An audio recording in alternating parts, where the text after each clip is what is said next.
whisper. ASMR. Stop yelling. I could hear myself breathe when I was listening to it. Is that better? It's still pretty loud.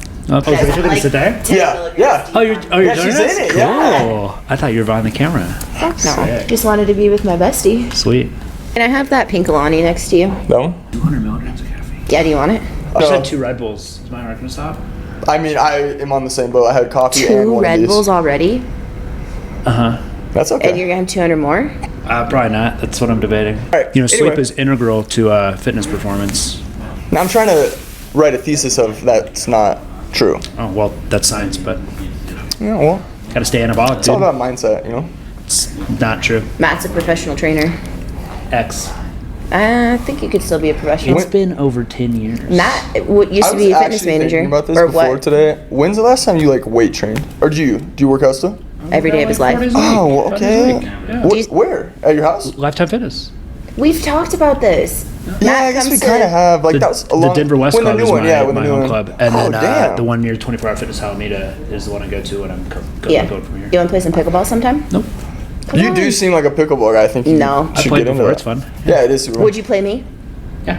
One-on-one? I would love to see that. We should set that up in here. I would do it. No, I really genuinely, I was curious if you still weight trained. Because That's a baller. I feel like we talked about you just like going on runs or something. I love to run, but I Okay. also weight train. Okay. I run and I weight. Like right now, I'm not running. Oh, But I okay. lift weights, It's bulk yeah. season. It's big boy season. Yep. Okay. Anyway, all right. Let's get started. Okay. Welcome back, NAV Lab, season 2. A little bit different. A little bit, different faces and whatnot. Okay. Let's talk about some social media stuff. So, we were kind of talking about it before. Oh God. Hey, Kyle. You're good. Welcome to the We're podcast, casual. Kyle. Say hey to all of our fans. Yeah, you can say what's up. Perfect. We might add you in. Okay, let's talk real Social media. in real estate.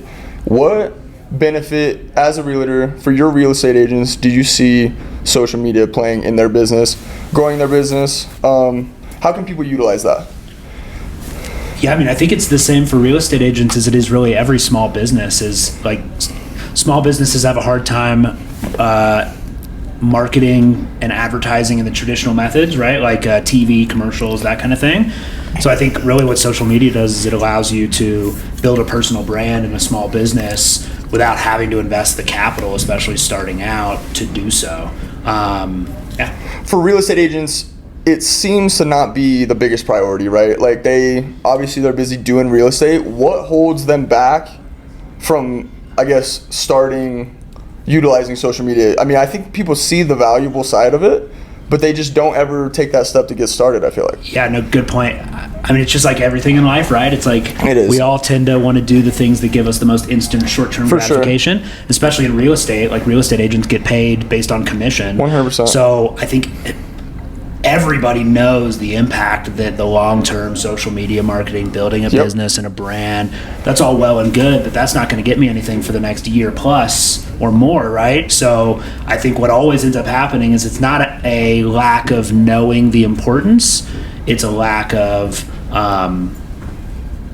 prioritizing those long-term things, and the things that make a higher impact to your short-term business always take a higher priority. Right? Yeah, and like you said, it's that instant gratification, obviously, and that's what when we were talking about. When I talked to the real estate agents, I feel like, or I thought at least coming into this, that they would see the value in like long-term investments, and which seems to be what social media is, but it's just. But I don't think it's a lack of understanding the value. I think everybody understands the value. I think it's a lack of prioritizing it today. It's fair. always tomorrow's thing. For sure. And I know it's important. It just I have more important things to do today. I agree. I feel like everybody, especially when people come and talk to us, like, oh, I need to do social media. I For want to sure. build a brand Everyone- yep. presence. Everyone understands the value of it. I think where people fail to understand is the work that gets put into it. It is kind of sometimes a job in itself. It is. And when you're a real estate agent, a business owner, things like that, to add another full-time entity to your job sometimes is not easy Feasible. to do. Well, and to that point, it's the work without the instant gratification. Yep. Whenever you claim leads, when you do other marketing efforts, it's like this amount of input gets me this amount of output. And I think with just like generalized marketing like social media, it's not quite as 2 + 2 = 4, right? So it's conceptually everybody understands, but then practically it's a harder thing to kind of overcome, right? For sure. Yeah, I mean, again, and this is how I pitch it to real estate agents. It's building your brand, building your presence. Again, social media is so prominent in today's world. If you're not taking advantage of it, you're doing yourself a disservice. You're missing out on the opportunity to touch so many different people's lives in ways that you would never have the opportunity to face to face. You can connect with people that you'll never meet in person.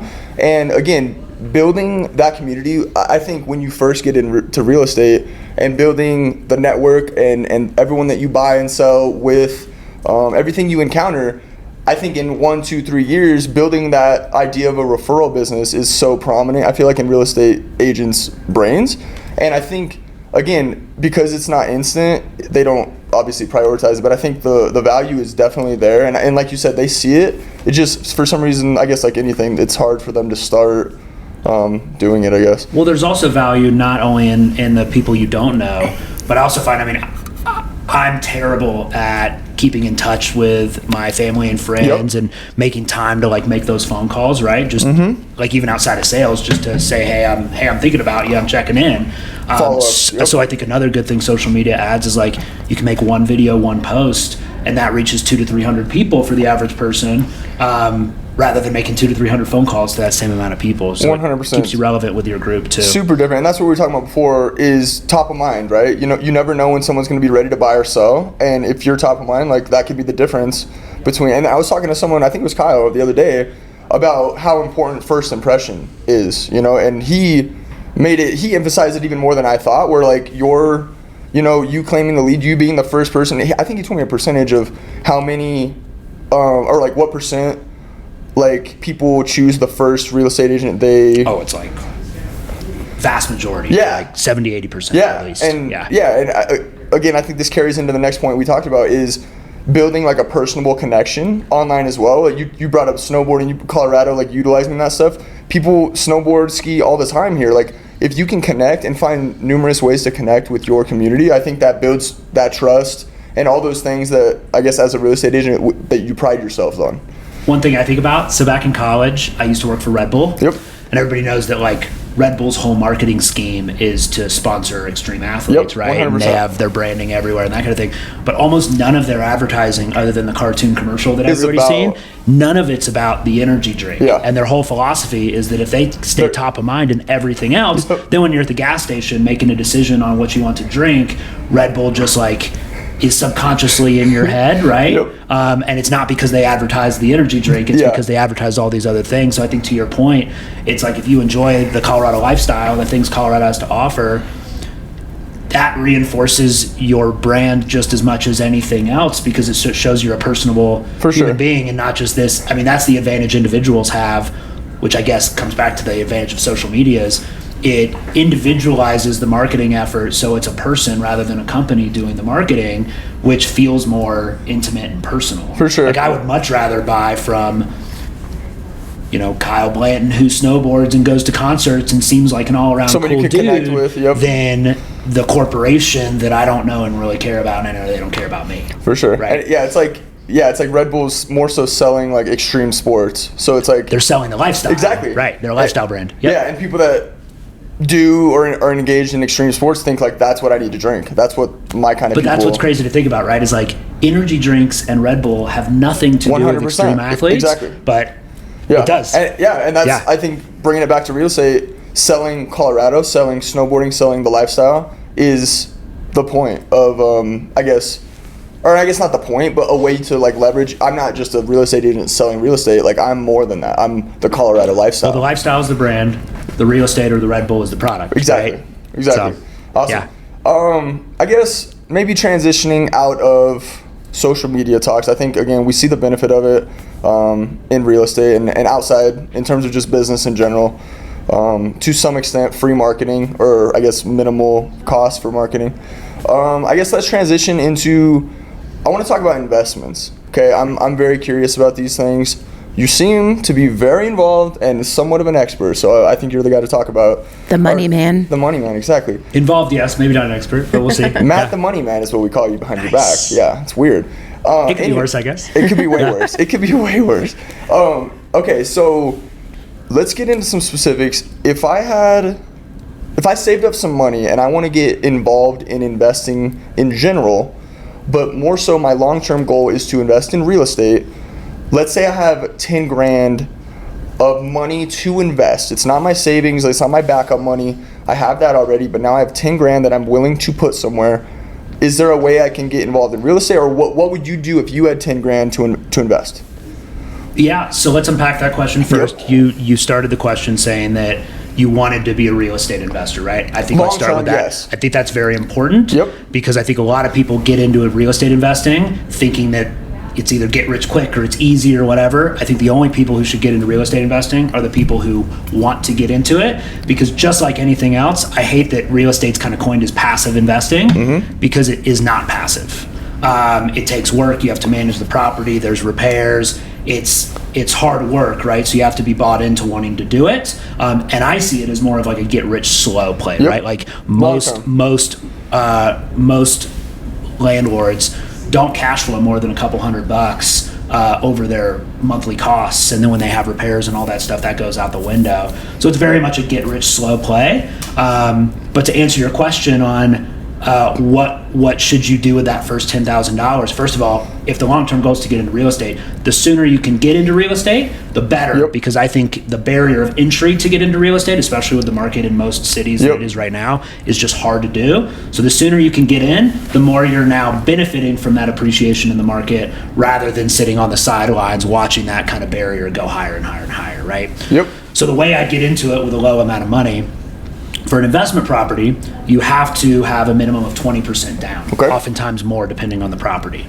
So with $10,000, that's not really going to get you much in the Denver metro area, right? So what I would do, and this is what I have done that's built my portfolio, is you buy a primary residence with the minimum down, which is 3 to 5% most of the time, and then you live in that property for a year.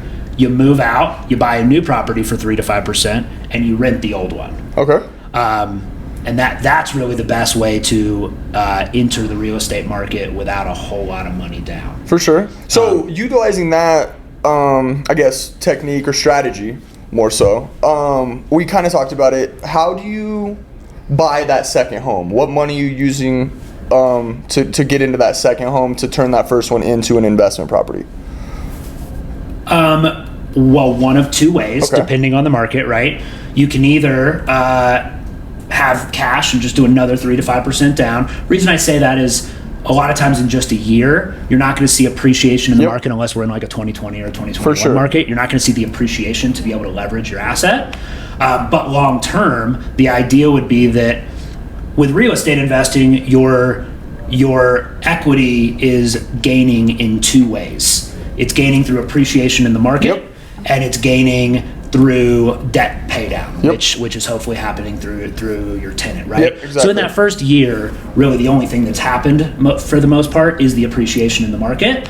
You could leverage that if you wanted to, but again, sometimes that's tough to do in the first year. For sure.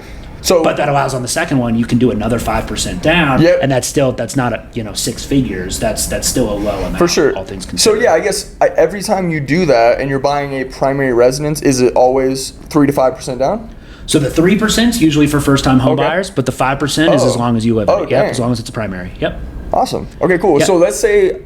So even if it's not a year, I still think there's value. And let's say it takes you through. Let's say you don't have the cash for the second property. After a year. Like you can still just wait and just live in the property until you see the appreciation you need. Get a home equity line of credit, leverage it, buy another property. I realistically am looking into doing this on my own at some point real soon. I know a great realtor if you need one. Yeah, good. I know a lot of them. You have to pay to live. Yeah, 100%. You're either paying a rent or you're paying a mortgage. 100%. So I just think like the sooner, real estate is a game of time in the market, not timing the market. Right, so everybody wants to buy when the market's good and when they can negotiate and all this stuff, but really the goal and the people who make it out good on real estate, it's the buy and the hold. Buy as soon as you can and then hold it for as long as you can. For sure. And I've been working with you guys long enough to where like such a big topic is dealing with clients that are always on the fence, and it's that idea of like perfect time. And again, like over the past 2 years of working with you guys, it's like it's never ever the perfect time. It's never the right time. It's just like you got to just get in. It never feels good when you're doing it, because when the market's going crazy, you feel like you're in a bubble, and when the market's not going crazy, you're kind of hesitant of like, oh well, why is nobody else buying it? Exactly. Right? So it's and that's like for someone like me who is in a situation where like I want to own a home, but I haven't gotten in yet. I hear both sides, and it's like I'm the person where I just like freeze myself. I'm my own worst enemy, and I just like don't do anything, which is the worst thing you could probably do. One thing I think that, like on that point, that I think a lot of people who've never bought real estate before don't fully realize is that the longer you own a property, the more options owning that property gives you. Yep. Right? So even if you enter the property and it's a little bit higher on your payment than you were comfortable with and things just feel a little uncomfortable, there's going to be refinance opportunities. Yep. You might have an opportunity to sell in the future. You might have an opportunity to rent in the future. You could do a cash out like there's so many different options, but those options only happen the longer you held the property. Whereas like renting, for example, you have no there options. really is no other options. It's either do what your landlord needs you to do or move out and find something else. But generally, that's not a great option either. For sure. Right? For sure. So, okay, cool. So I guess let's take that to the next step, right? Let's say I got like 50 grand now. I got 50 grand. Does that change my situation? If you had 50 grand, does that change your strategy for investing? Yes. Well, would that change anything? To answer your question without answering your question directly, I think the most important thing, I love the term armchair experts. Okay. Right? Because I think in this podcast world and social media and all this stuff, everybody can find any piece of content that basically confirms their for sure, 100%. bias or their thought processes or whatever it may be.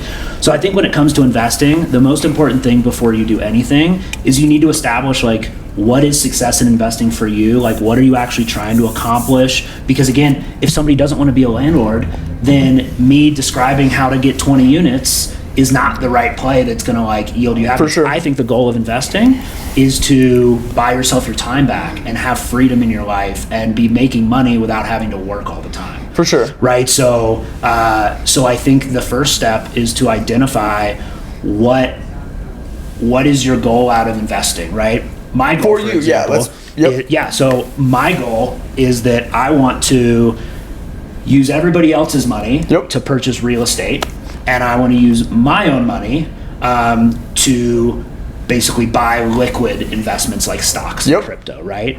And then every single thing that I do, I have leverage on, which then long term, when I have excess leverage, excess funds in my leveraged accounts, that then allows me to go buy more real estate and rinse and repeat. For sure. Right? Because again, I think with stocks and crypto, what you're really banking on is asset value appreciation. Yep. But it's not really income unless you're getting a dividend or something like that, right? But real estate's your income, and it's something that, so again, me buying a piece of real estate, I'm never thinking that that's going to make financial sense in the next 2 to 3 years, where stocks and crypto might, but the real estate is what's going to give me that long-term passive income when I'm 60, 65. For sure. So let's say I am. So I have 50 grand.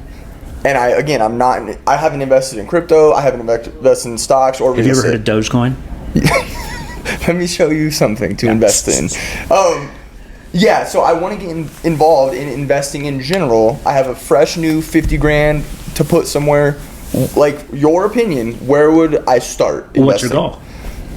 Make money. You want to make money? Yeah. I want to make money. I want to... So what that sounds like to me is that you want to flip that 50K in as short amount of time as possible into more than 50K.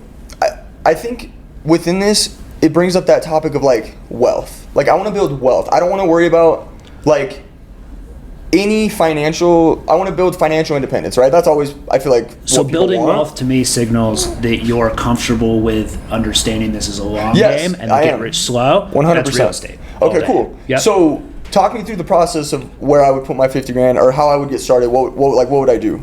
I want to start today. Who am I calling? What am I looking at online? Where am I going? Well, I think again, start with purchasing a primary residence. Okay. With the 50K instead of a 10K, you can get a much nicer primary residence. Okay. Now, the thing with rentals is you don't want to buy the dream home that's Yep. turning into a rental, because now, like, you're thinking about maintenance and all the ongoing cost. So I think, like in Denver, for example, like right at that like 500 and under is like a great price for a rental. Because it's nice enough.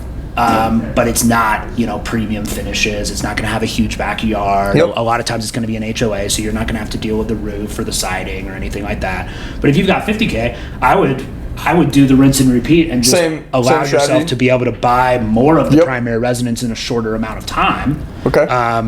So is there ever a point, like, after you're rinse and repeating the primary residence strategy that you and this is another thing we didn't get into before this, but what about like the other strategies, like flipping, fixer-uppers? Like, what is there anything else that you dabble in, that you've experienced, that you see other opportunities for investing? I've seen tons of people fix and flip.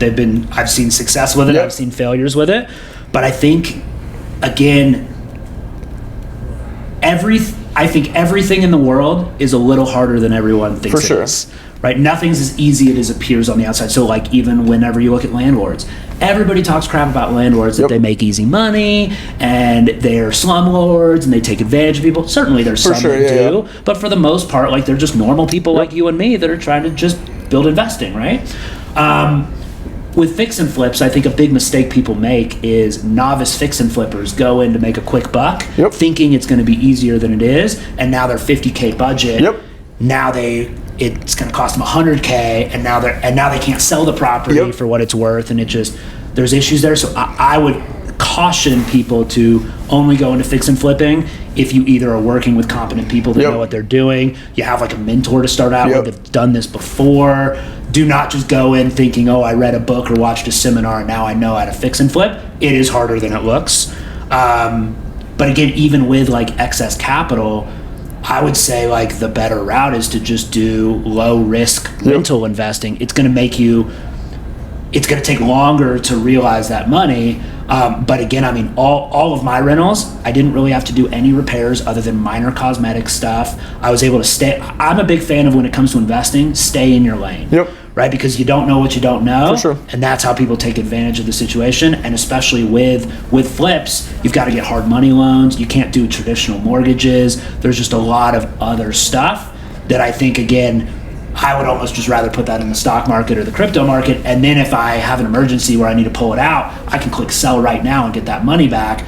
Whereas if you have money tied up in a fix and flip that you can't sell, that money's locked in there until you sell that property, right? For sure. And I think that kind of made me think of another point when I'm like kind of brainstorming how I would go about this, or what it would look like, is, am I looking, I guess, obviously you can do either. I guess I want your opinion on, are you looking for a home that's like needs the cosmetic repairs, needs like a few fixes, and like looking to get it at a lower price, knowing that this is going to be a long-term investment so that you can put a little bit of money into it and then hopefully like rent it for more or sell it for more? That's what some people do, is some people buy like fix and flip style properties. Exactly. They fix it up first. Exactly. And then they refinance it. Yep. And that then pulls money out, and then they rent it for a higher market price than what their cost is. That's absolutely a strategy. But based on what you said, I think you said you bought yours kind of just where you wanted to keep them. My whole strategy is I try to hang on to as much as I leverage to hold on to my cash. Whereas I think most people leverage to spend more of their cash, either through home improvements or whatever it may be. So I would rather personally buy the property for slightly more and have it fixed up already, and then I'm financing that into my 30-year mortgage. But plenty of people do it the other way. Like, again, I think that's why when it comes to all this financial advice, it's important. Everything's right and everything's wrong. You just got to go with the strategy and I call it all tools in the toolbox, right? A hammer works for nails. A screwdriver works for screws. But you got to use the right tool for the right situation, right? For sure. That's what I hate about myself, is because there are so many different avenues, and they're all, like you said, they all could be right, they all can be wrong, depending on how you handle it. I just won't do anything, and I'll just hold myself back. And again, like, that's like the worst thing you can do. Like, you need to just like pick one, go all in on it. I've heard you say that all the time. Like, going all in the wrong, something along the lines of like going all in the wrong direction is better than like and that not actually doing anything. that point is why I really, with everything I do, I have a buy and hold strategy. Yeah. Because that to me takes the guesswork out of my selling decision. Yeah. There is no selling decision, so that's off the table. All of my time, energy, and effort is focused on, am I making a good purchase? Yep.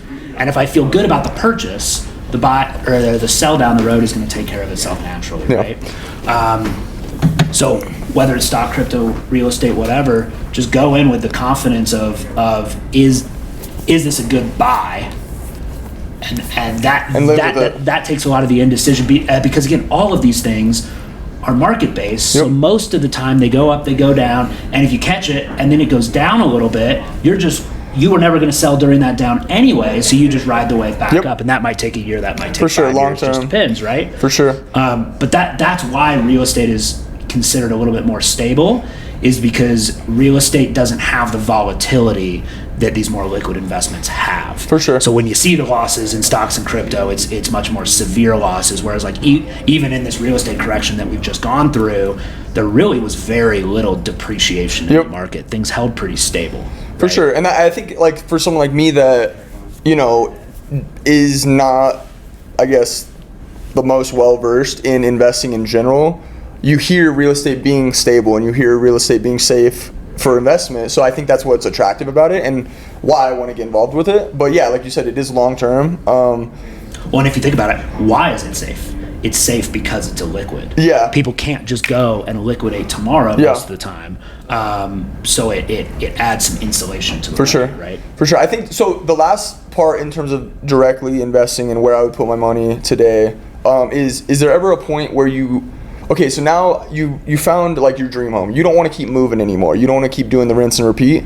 Like when would you say, I guess there's no right answer again to any of this, but in your opinion, when do you start like switching into like the 20% down, like buying actual investment properties? Like what? Whenever you no longer want to live in them. That's fair. Right. Okay. So I think as simple part as that. of like we can easily sit here and say, oh yeah, live in the property for a year Yep, and then exactly. move, but like moving That every gets year annoying. really sucks. 100 So I yep. did that for me. I did it as long as I could tolerate it, Yep. which was 3 properties. Okay. And then by the end of my 4th property was a 20% down, but by then I had solid appreciation Yep. in the first 3. I was doing well in my career. Yep. So then by property number 4, I had the 20% Yep. down. Whereas my first property, there's no freaking way sure. I could have done 20% down. And that's what I was going to say, right? Is I think a lot of it obviously determines on what your financial situation is, where if you're capable of putting 20% down, I think that makes the decision for you. But I would argue, I think the luxury of being able to make those decisions happens once you've seen success with it, Yep. and now you're at this point. When I first started, I would have taken any inconvenience to start building my real estate portfolio. So going through that, like the grind of Yep. real estate was worth it. For sure. Because I was starting at 0 and I was trying to get number 1. For sure. Once you've had that compounding effect, now I can do 20% because the 20% is less significant to me than it was on property For zero, sure, for sure. right? Awesome. Okay, cool. I want to transition, since obviously you're the king of crypto, is what we hear also. Money Mike. Or Money Matt. Mike. Money Matt. Money Money Mike. Matt. We're gonna bring Money Mike out. Let's talk crypto. I know that really gets you going. So let's. Now I have some money that is, or I guess let's say I have my first rental property. I'm starting that avenue, and I want to diversify. So I want to get into maybe like stocks, maybe crypto. I guess what's the barrier of entry? What amount of money would you say I need to get started? How do you get started? Like, can you educate me on that? Yeah. Well, so first, how do you get into it? You just need to sign up for an exchange, like Coinbase. So instead of banks, Yep. crypto is through exchanges. Okay. So Coinbase, Crypto.com, any of those where you can buy or sell. Yep. That's all you have to do. The barrier of entry is very low. What are like the top? Like you said a couple of them already. What are like the top 5 that are like most commonly used? And like, why do you use one over the other? Like, what are the reasons or the perks for well, choosing? so the way you rank stocks and crypto is based on market cap. Yep. So when you say what are the most popular are the ones with the highest market cap. Okay. Because those are the ones that have the most amount of money in it, right? For sure. So like Bitcoin is number 1. Yep. It's got multi-trillion market cap. It's definitely the behemoth. And then Ethereum is the second. Yep. I think Dogecoin is in the top 5. No. That's wild. real, Yeah, I know. Yeah. It's wild. And what makes them all different. So that's how I would prioritize what do you buy first. Some people go with what are called altcoins, which is alternative coins, which is all the ones that have lower market caps. Think of those as like penny stocks. Yeah. Right. Those have high risk, high reward. Where if you pick the right altcoin, you're gonna crush it. Whereas think about like Bitcoin is the equivalent to like the Apple in the stock market, right? Like Apple, you're not going to see hugely aggressive gains, but you're also like Apple's Apple. They're going to be here tomorrow, so it's stable. So I'd say Bitcoin is like the stable, less risky one. So is Ethereum and all those. Whereas altcoins have more risk, more reward. And the difference between all of them, why you would do each one is validated differently through its protocol and through its blockchain. For sure. So I'm going to kind of relate the same, I guess, examples that I did to real estate. I download, what's your preferred? I use Coinbase. Coinbase, okay, perfect. I download Coinbase, I make an account. Now I'm ready to invest, right? Obviously I got to fund it, so like I throw in what, $1,000? Do I need like $10,000, 50? Like what? I mean, you could technically do $1. You can do as little as you want. Okay. Is that like, is it kind of similar to real estate where you just kind of want to get in and as you have the funds, you keep funding it? With stocks and crypto, because it's more volatile, it's easier to time like an in-buy. So like I would never get caught up in the like FOMO of like when it's aggressively going up. I would honestly just wait and wait for it to correct and then get in when it makes more sense. So I'm more of a fan of when things are going crazy, add things to your watch list. For sure. And then sit back and wait and don't get caught up in the frenzy. Yeah. For sure. And I mean, it's like everything we've been talking about. There's no like obviously right or wrong answer. It's just guessing the market, guessing trends and whatnot. But what's cool with crypto though, is again, every crypto has it's a project. And For sure. It's got its own initiative and its own thing. So like for example, Bitcoin is it's the traditional OG blockchain. Yeah. And that's how it works. Whereas like Ethereum, for example, you can build other technologies on the Ethereum blockchain that's not just money. Yeah. You can loan against your stuff on the Ethereum blockchain. You can't do that on Bitcoin. So just and like for example, Dogecoin has unlimited supply, whereas like Bitcoin has a very finite limited, supply, right? So For sure. there's different. For sure. So okay, I got whatever amount of money. Let's say it's not a ton. So where, I guess, in your opinion, which coins, which crypto would I look to invest in your opinion? I think whenever you're starting out, never do the high risk, high reward stuff because you could because again, you don't know a whole lot. You're still learning. For sure. So if you make a wrong decision, you could turn your 10K or 50K into zero really, really quickly. So I would start with anything with the more low risk, stable stuff. I would start with a Bitcoin and Ethereum. Same thing with stocks. If you're starting, start with like the no-brainers, the Amazons, the Nvidias, the Googles, the like behemoths that aren't going away tomorrow. And am I dipping my toes in, throwing like $100, $200, and then just kind of like learning what the flow is, and then I'm just trying to gain knowledge of the market trends, and now I feel a little bit more comfortable. I'll throw a little bit more money. Is that I would have a system of however you do it, right? So like for me, I wait till I feel like it's a good buy, and then I have a set amount. How do you know what a good buy is though? I just look at the chart. Okay. Yeah, just look at the chart. When it goes up, I don't buy it, and when it goes down, I buy it. Yeah, perfect. Pretty simple. Pretty simple stuff. Duh. Easy. Yep. But then I'm positioning to buy and hold. Whereas I have a buddy that does, I think it's called the cost basis approach or something like that, where he every other week when he gets paid puts an X amount of dollars into Bitcoin, no matter what the price is, and he's just letting that kind of accumulate and compound over time. Plenty of people do that in stocks too. That's not what I do, because sometimes you're buying at the tippy top. You're more banking on the cost basis average to average out on that, whereas I would rather just hold on to my cash and then know like, oh, I feel it's a discount now, put it in and then hold. Yeah, more based on like the trends that you see and whatnot. Awesome. So one of the things we didn't talk about before this is I feel like maybe not anymore. It's been around for a little bit longer now. Well, I guess first, when did you first start investing in crypto? What year? 2017. 2017. Okay, cool. Yeah. So I guess what is the reason you think people are like, I don't know if I'd say scared or like hesitant with crypto, or do you think that's kind of gone away? Oh, I think I think it's maturing for sure. For sure, I agree. But I think, the main reason people are worried about it is because the federal government has done very little to regulate it or even sure. Say that it's okay, right? So I think that there's a little bit of a fear that it's going to go away or if it's going to go to zero or something like that. So I think the best thing that could happen to the space is that regulation occurs because regulation is, think about what's happened to every matured industry in our country. Airlines, banks, automotive, everything hits a point where it gets regulated. For sure. And that regulation is what adds legitimacy and stability to the industry. And crypto, we just saw a couple years ago, there were a lot of Ponzi scheme type of situation. A lot of these altcoins are Ponzi schemes. And with no regulation, the government's just basically saying all those things are okay to happen, right? So I think that would be a really good thing for the space, is added legitimacy. But that's why people don't, I think, understand it or are comfortable with it. But I very much see it. Crypto's the future of money. For sure. It really takes a lot of what the bank does and what the Federal Reserve does, and it's basically digital automation. We're all scared that AI is going to take our jobs. This is the equivalent for the banking industry. For sure. And I could see banks all it's going to take is a Chase, a Bank of America, a Wells Fargo to allow your checking account to be funded with stablecoin. Yep. Now crypto is mainstream. Just like that.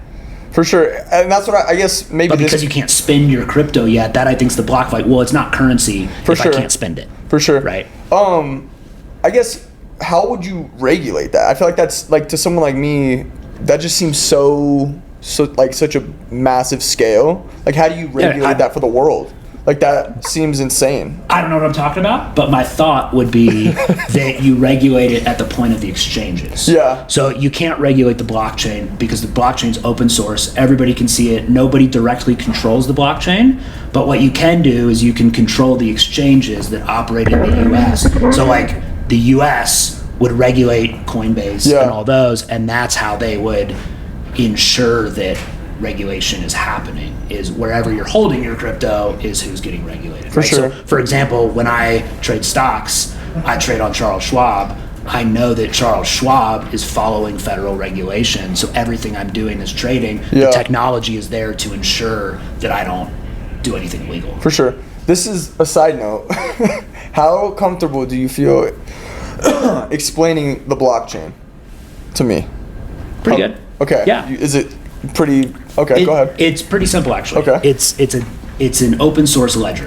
Okay. So all it is you can log in. You can go to Bitcoin's blockchain and literally go to a .com. Okay. And it will show you based on the addresses what debits and credits are coming out of every wallet. So if you had my wallet address, you could go on and you could see exactly what I'm transacting. You can't touch it. You can't approve transactions. But the benefit there, which is why I think this is the future, is right now the bank owns your ledger, right? So unless the bank is going to give up that private information to either the government or law enforcement or whoever it may be, that's the only way that they'd be able to do that. And if the bank is doing either sneaky stuff or whatever, banks are highly regulated, so that I think goes away. But it's there's no public accountability. Whereas the benefit with the blockchain is it's all public accountability. So when these Ponzi schemes were happening, you could log onto the blockchain and see exactly how money was being moved. If law enforcement needs to see how somebody that they think is doing unlawful activity, they don't have to go get permission from the bank or get a warrant to bring to the bank. They can just look on the blockchain, and if they know this person's wallet, they can just go and look at it. Okay. So I think it adds a lot of public accountability to the financial industry. More I guess checks and balances, more exactly. And public versus I guess the banks only having access to that. So I guess kind of what I gathered from that is just a digital, like you said, ledger. It's a digital ledger. Of all That's the all transactions it is. and each person has their own, just like a bank. Yep. They have their own accounts. You have your own part of the blockchain or whatever. And well, you have your wallet. Your wallet. On the blockchain. Okay. Yep. Wallets are okay. Cool. Yep. Okay. That seems a lot. So basically, instead of the bank owning that ledger, now it's owned by the protocol. Yeah. Okay. Right? Yeah. Yep. Rachel, What's your take on any of this? How are you feeling over there? I'm are you good? so confused on 99% of what you guys are saying. TBH. Yeah, Rachel's just here to Well, and this is what gets really cool too, right? So there's some cryptocurrencies that are called proof of stake, which means that you can stake your currency on the blockchain, which validates it. Okay.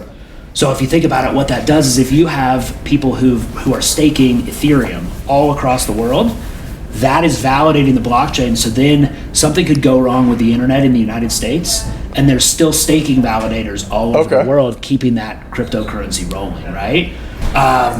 So and you earn basically interest or dividend payments for staking your blockchain because it locks it onto the blockchain, right? So if you think about it, what's your incentive to hold your money in a Chase checking account?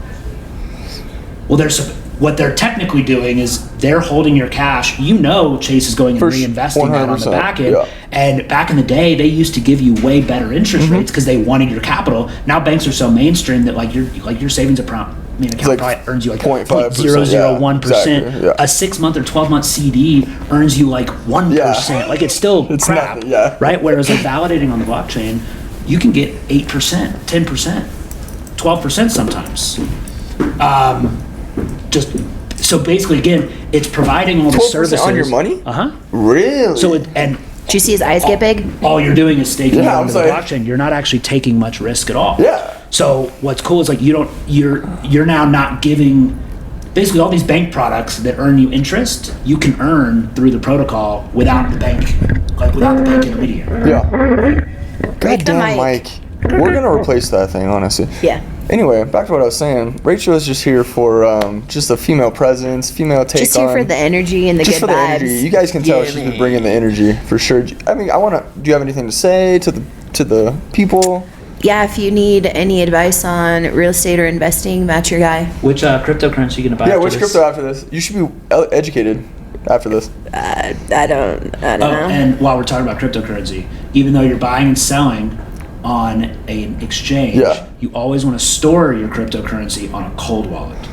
Yeah, like we talked about. And the reason you want to do that is if you hold it in an exchange. So if you buy on Coinbase and keep it on Coinbase, you're no better off than a bank, right? Because if Coinbase files for bankruptcy, now your cryptocurrency gets tied into bankruptcy, right? Whereas when you hold it on a cold wallet, what that means is your wallets are encrypted on a wallet that is outside your computer. Okay. So I have to plug it in to then get access to my wallets. Okay.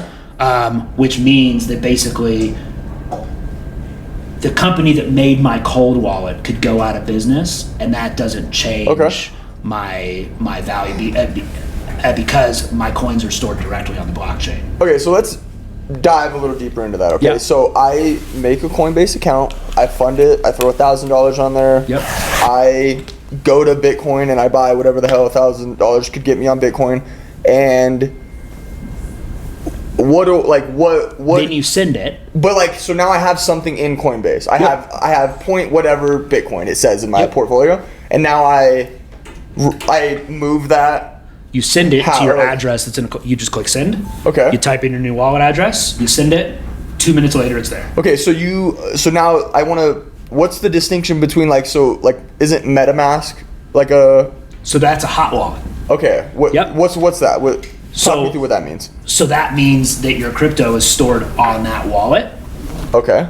Which means that if anything happens to MetaMask or anything happens to Coinbase or any of these, your crypto is technically vulnerable. Okay. Whereas so it's called self-custody. If you hold it in a cold wallet, the only person that can access those funds is the person that has the cold wallet. So is MetaMask, what is that? What is that company? Is it just a digital wallet? It's a digital wallet that's either a hot wallet or you can use it with your cold wallet. So I use MetaMask with my cold wallet, but the only way that you can send and receive on MetaMask is with my cold wallet. You plug it in directly to a computer, any computer, and whatever, sign in or whatever, and cool. And then it basically uses that cold wallet as a key. Whereas if you use MetaMask without the cold wallet, it's a hot wallet, which means that someone could go in there and send money out of it without my permission. And there's no. If they had your a login or whatever. If they had my login or my password, they could send my crypto, and there's nothing I could do about it.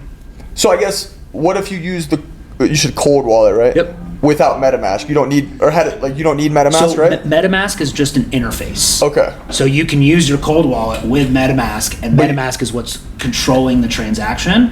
But if you don't have MetaMask, Yeah, if you don't- you can use a different one, but you still And need there's, one. There's tons of. But you still need one. Okay, cool. So you still need to plug in. You need the software your wallet. to interact with the hardware. Okay, Yep. cool. That's where MetaMask comes in. That makes sense. Okay, Yep. cool. Yeah, I mean, I definitely learned a lot today. We covered investing pretty heavily. Money Matt? Money. I mean, Rachel, do you have any questions? No, like I said, I'm just here for the vibes. Well, You guys are all the knowledge and everything. Rachel, you want to buy a house in your future, right? Yeah, one day that would be really awesome. Okay. What you have any questions about that? Do you like what scares you you're like me. You probably have all of the same fears as me in terms of buying a home. Like what do you feel when you think about that? It's a big decision, obviously. I think for me, where I don't know if this is in track of what you're saying, like house pricing, I'm a single income homeowner or would be going into this in a single house, and then the other part of it is I'm a brand new business owner, so I went from having a stable W-2 to now having employed income. For sure. That has significantly impacted me. I was trying to buy a car this year on my qualifications and things like that. So I think where my red flags go up is just now that I have a different lifestyle, where how easy or what would the process be for me? Yeah, being in this. Well, biggest thing is with self-employed, you have to wait 2 years of having stable income. Rather than a W-2, you can do it pretty immediately. So I think that's the biggest thing. But I think what really comes to my mind whenever you're describing this is, I think a big pressure people put on themselves, and this comes from, I think, our parents' generation, is that when we think about buying a home, we immediately go straight to thinking we need to buy the dream home that we're going to spend the next decade plus in, and it's this long-term thing. And I think especially with just the state of the economy and how hard things are for most people right now, I think if you start with buy the starter home, that this is an alternative to renting, not buying your dream home. So buy something that's more of a lateral move that's pretty equivalent to what you're comfortable with your rent payment, and then recognize that after a couple years of owning that's going to then give you options that's going to position yourself better to get that dream home in the future. I think people so easily see renting as oh, I'm just going to do this for a year or two and then I'm going to figure it out and make my next move. But when it comes to buying, they see it as this much bigger decision, and it really doesn't have to be. Yeah. You know? Absolutely. And then you start building a rental portfolio. Exactly. Yeah. Well, or even if you don't do the rental portfolio, if you've lived in it 2 out of the last 5 years, you don't have to pay any tax on the gain when you go to sell it. Ooh. So if in 3 years there's been so many stories like this. After 3 years, you have 6 figures worth of equity. That 6 figures of equity, when you go to sell it, now becomes your down payment on the dream home. Nice. And you didn't actually have to save your way to that down payment. Just paying the your market rent. did it for you. Yeah. See, Rachel, Right? if I didn't ask you that, we wouldn't have got that insider knowledge. He didn't even tell us that before. Okay, money Matt. In a hypothetical world, realistically, what is the amount of money that someone would need to come down to the table with for a first-time home buyer trying to find a single-family home, and what is that going to look like? Even if you have the cash, you should put the minimum down.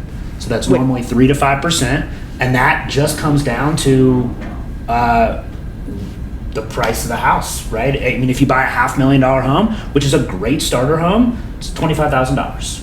Okay. But I would start with, what do you have to spend? I think a big thing is don't buy what the market tells you to buy. Buy what you're comfortable with. So if you sit here and say, hey, I only have $15,000 to throw at this, that means it's a $300,000 property. Mm-hmm. And that's all you can get. And again, is that going to buy you your dream home? Probably not, but it's a start. It's a start, yep. It's better than a rental. Is that realistic here in Denver? A $300,000 home? Yeah.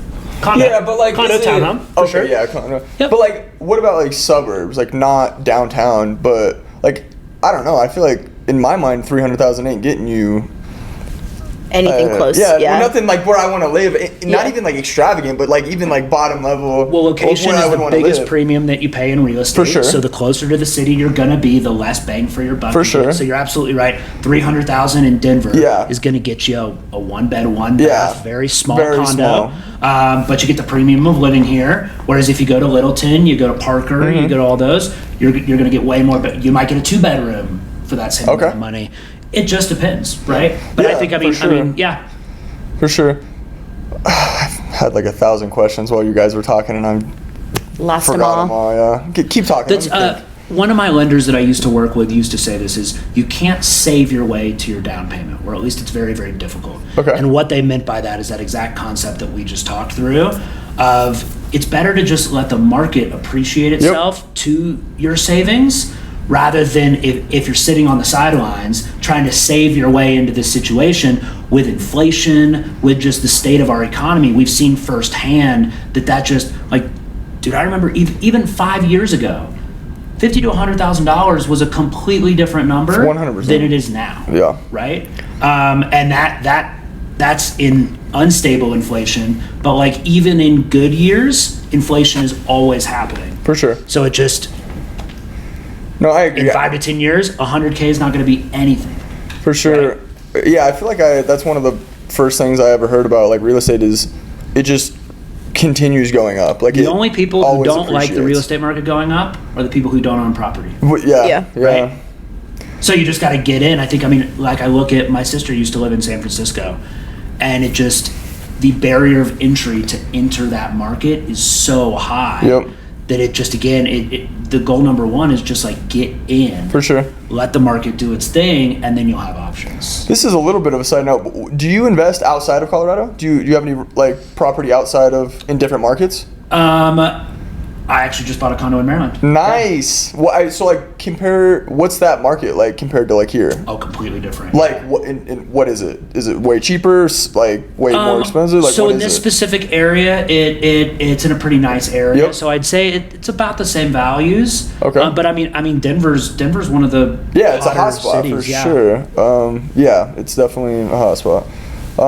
Yeah, go ahead. What? Going back to like first time home buyers, things like that, can you give a number of like if someone came to you and they're like, hey Matt, like I'm trying to buy, I need a number to get a goal of like what that could look like. What would you suggest, like a price of, like you said 15, 25,000 to get started? What is like a good number to put for someone to reach for to put down on a first home? Like to save? What are they looking for?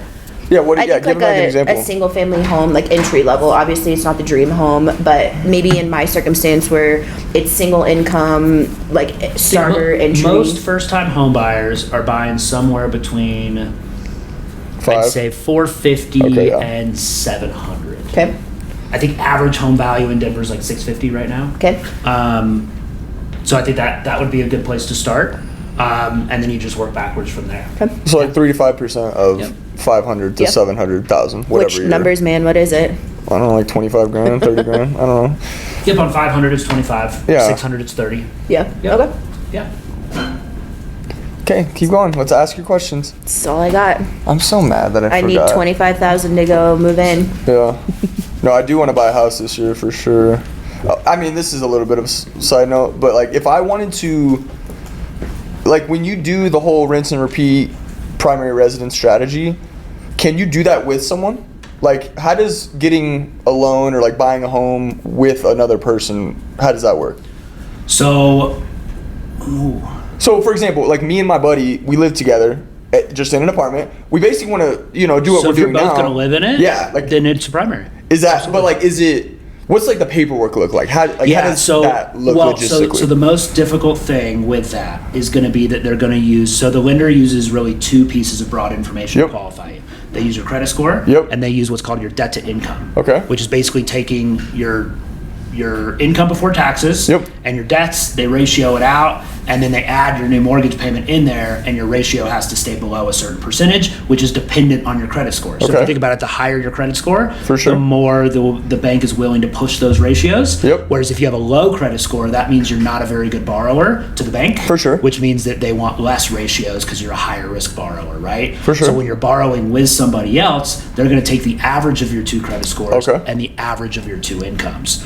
So the problem most people have with those is if you're buying with somebody and that person has a worse credit score than you, or that person has worse income, that person's maybe not going to help your situation. Mainly with credit scores. With income, actually, I misspoke. They don't average it out. They add it. Yeah, that's what I was going to say. Yeah, that makes sense. So but if someone's adding in and they have a lot of debt, let's say they have a bunch of you can still mess it up. debt or whatever, that could still mess up your ratios and do more damage. So it depends on the situation. Because that's what I was going to ask is like, how do they, like what information do they take from each person? And like you said, if you're talking through this with someone and they kind of determine that it would be, I guess, disadvantageous to bring in one of the people, is there like a loophole where maybe it's just my information, maybe it's just his? Well, no, that's what's great about using like a good local lender is like if you just go to, Rocket Mortgage or you go to like an online mortgage, they're basically just going to qualify you and either tell you yes or no. When you work with like a reputable, a good lender, the pre-approval process is really there to give you that advice and that guidance. Exactly. So you should apply with both people on there. They're going to look at your credit profiles and then they're going to make those recommendations and be able to say, hey, your affordability actually goes up if you go by yourself. The lender is trying to find ways to qualify you. So they're going to help you through that process. So I guess, but is there, I'm assuming, like if we're like, you know what, Randy's information, it looks better, gives us more options, we're going to only use his stuff.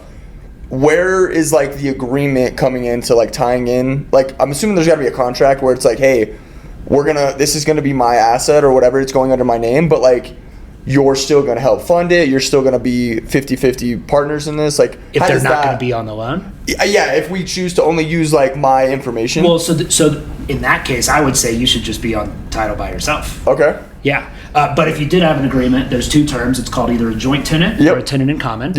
A joint tenant means that, think about it like a pie, right? A joint tenant means that you own the whole pie together, whereas a tenant in common means that you own 150% of the pie and he owns 150% of the pie. So then technically the other person could sell their 50% unilaterally from you, whereas joint tenancy, usually joint tenant is better for like husband, wife, family, stuff like that. Tenant in common is better for investments. But yeah, because I think this speaks to what we were talking about earlier about just getting in and there's not being any right or wrong. Mine and my roommate's situation, we've just been on the fence. We're not taking any action. We're doing nothing, which is not good.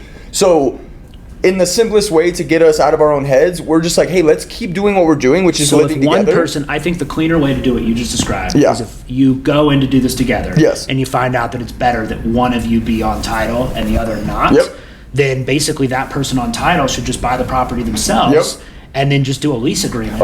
And then you're just that person's landlord. And they're just paying you a per month. That maybe if you want to be as fair as possible, it's 50% of what your mortgage is. So if your mortgage is $2,000, you pay $1,000, he pays $1,000. But when it all push comes to shove, it's your asset.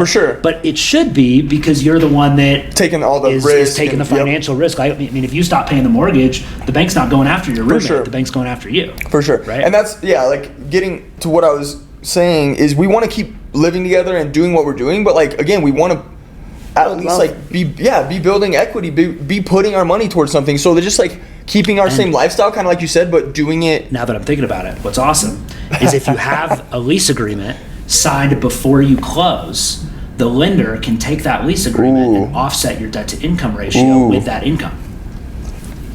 So that then allows you to afford more house because you have income right off the bat coming in. That's exactly what I was going to say is like, how do you leverage that? So that's to be able to get a better home. Okay, cool. Yeah, so now you can get a 3-bedroom, 2-bath single family house because you have a lease in place. Yeah, that's for like that is a real life example And of even what better, if you have 2 of the 3 bedrooms rented, now That's you what- can afford way more because you have 2 leases. That's literally exactly what, again, is part of like the strategy or the things we've been thinking about is like renting out one of the rooms and obviously offsetting costs even more. If you write a book prior to 10 years ago, it's kind of overplayed now because the price of duplexes and triplexes is just kind of crazy. But the original house hack was exactly For sure. that, where basically you would buy a duplex or a triplex, you would live on one side and then rent the other 2.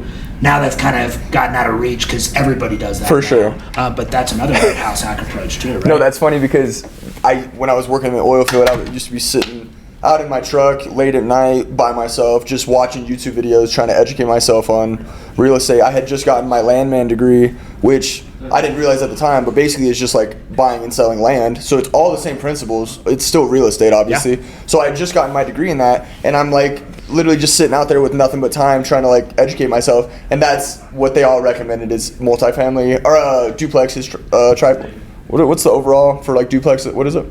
It's like a multi-unit? Yeah, exactly. And just like, that was what everyone recommended. Yeah. And obviously that was like 8 years ago. Well, because if you think about it, and it goes back to everything that we've just talked about, it's how do you enter with the lowest amount of money possible? Because that's where everybody starts, right? Nobody has just a ton of money to get started. Mm-hmm. So it's how do you get started with the lowest amount of money possible and have that money stretch as far as you can? 100%. Could be multi-units, could be buying with the minimum down and then flipping. But yeah, I mean, just going straight into an investment property is hard for the average person because it requires 20% down. And who has 100K to just throw in a property? And that's, exactly. And that's where I'm at, where I did the saving up enough money to get in.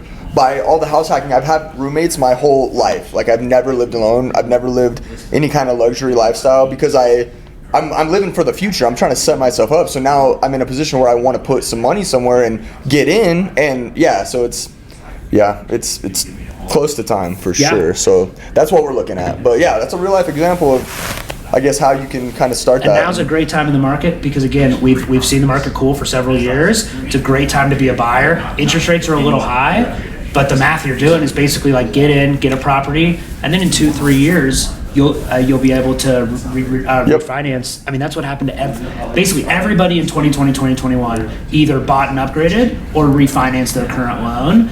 And again, that's the options of like no one in 2018 knew that opportunity was going to be there. But if you didn't want to move and upgrade, now you have a refinance opportunity. And there were several people that dropped their payment by $2,000 a month. For sure. I mean, that's ridiculous, right? For sure. Last point, because I think this has been an insanely valuable conversation. I think a ton of people are going to benefit from this, like me and even Rachel.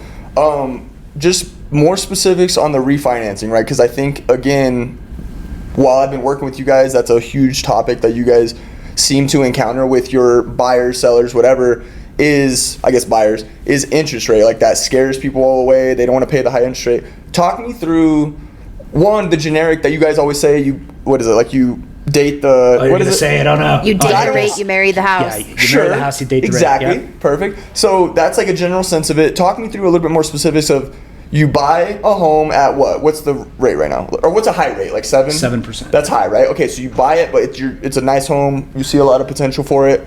You're dating the rate, okay? So you have 7% now. Rate goes down to what? Like what, 6%? Is that a good time to? Yeah. Okay, so it's 6% now. Talk me through the actual specifics of how you refinance. Yeah, well, so first disclaimer, I think the mistake a lot of people make whenever they're thinking about refinancing is they assume that they will be able to refi in the future, so they take on a higher payment than they're actually comfortable with. I think that's the biggest trap people are into. You should always be comfortable with what you have, because a refinance, you have to go back through the loan process. So they're requalifying you if you're laid off, if you don't have income, if you're out of a job, you're not going to be able to refi. If you don't have equity in the property, if you don't whatever, or let's say you fell on some debt and now your credit score sucks. There's situations where you may not be able to refinance. But basically the refinance process is the exact same thing as when you first went through it with the home. It's just an in-house refi with the lender. So your price stays the same. The benefit of basically buying like the Fed has increased interest rates to cool and slow down the market. So that's slowed down appreciation, it's slowed down inflation. Prices are stable, but the interest rate is high, which is why payments are high, right? when the Fed inevitably lowers interest rates, they're lowering interest rates to stimulate the economy, which means what's going to happen to house prices? It's then going to shoot back up. That's why they lowered them in COVID, is because they wanted to stimulate the market going through COVID. Yep. Right? So when you're in a period of lower interest rates, home prices are going through the roof, yep. right? So I think doing it buying now and then knowing you're going to refi later locks you in at the price of today. So then when rates do go down in, let's call it 3 years, yep. home prices are now up 30% you're not buying, from where they you're not are in the now. market anymore. That's locked. So now like your mortgage has still been chipping away, but now you're lowering that interest rate. And even 1% on $500,000 100%. is $5,000 exactly. a year. That's a lot of savings, right? Totally. So if you get in a 7%, every 1% down makes a pretty sizable impact. Totally. I honestly, I think that analysis of it was way more than I feel like what you guys talk about a lot of time, where, you know, it does seem beneficial and like it seems like the thing to do or whatever, but again, like pointing to the risk of it and how to kind of do it like in a smart way versus it's a tool, right? Yeah, yep. Exactly. And I think that can be like the misconception where it's like, oh, you should do this, or like this is. Well, people think about it as, if I'm getting a 30-year mortgage at 7%, that I need to be in the mindset where I'm in this rate for 30 years, and it just, no one does that. Exactly. Either you pay off the loan early and your 30-year only took you 15 or 20 years, yep. or you're going to sell your house, or you're going to refinance. There's going to be something that happens where you're getting rid of that before 30 years. For sure. So I think just like not getting caught up with it being this long-term loan, but you're going to have options, I think is really important. No, I think, yeah, that makes sense. And even pointing to how you do it, where it's just the same process. It's just going through the same process and the same qualification. Is back in 2021, when everybody was out in the market in the feeding frenzy, the multiple offers, the 100K over list, and that's how they were fighting for their 3%. If you were just refinancing your current property, there is no feeding frenzy. There's no bidding war. You're just working with the bank directly, and it's just a smooth, cool process. And again, just to expand on it like a little bit more, if you meet all the same qualifications that you did in the beginning, they'll be like, okay, perfect, we'll give you today's rate. It's as simple as that. Yeah. Oh, yeah. Yeah, that's... Yeah, for sure. For sure. Awesome. Yep. I'm ready to go buy a home. I'm ready to go buy a home. Let's go. Do you guys have a realtor here? I have so many numbers in my head right now. No, this has been awesome. I think a lot of people will value... Did the animal kick in? It's been kicking in. And the That's why you're so quiet. And the White Claw. Funny. I'm ready to crush a pizza. That'd be great. No, we appreciate... Do you have any... like I said, I think a ton of valuable insight. Do you have any I'm questions? ready to invest in Bitcoin. Yeah, Bitcoin. Is that the way I say it? I'm already downloading Coinbase right now, actually. Funny thing get is. my it's Bitcoin. cold wallet and Dogecoin, blockchain set up. Blockchain, yeah. Awesome. Okay, cool. So, just to close it out. We appreciate your time. Yeah, appreciate your time. Thanks for watching. Like, subscribe. All the above. We'll see you next time. Ever take Season 2, episode 2. We're back. We'll keep the same energy. We'll keep it going.